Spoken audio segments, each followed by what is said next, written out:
mini smart oven featuring the roast function. For those who are eager to master the art of roasting with ease, all you have to do is prep the ingredients. Genius. To get started, set your mini smart oven to roast and the rack position to the bottom.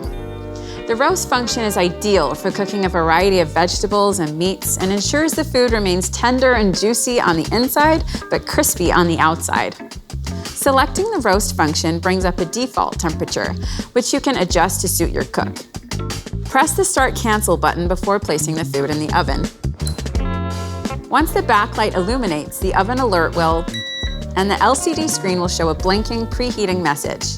The Element IQ system will then direct more heat through the base of your oven to beautifully brown the underside, while also delivering more gentle heat to the top of your roast for a crisp skin without burning or drying out.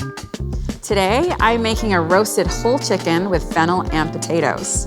A tip for roasting a whole chicken is to place it side on in the oven, with legs pointing to the left or right, with the breast facing up and the tray centered. Roast chicken has never looked so good.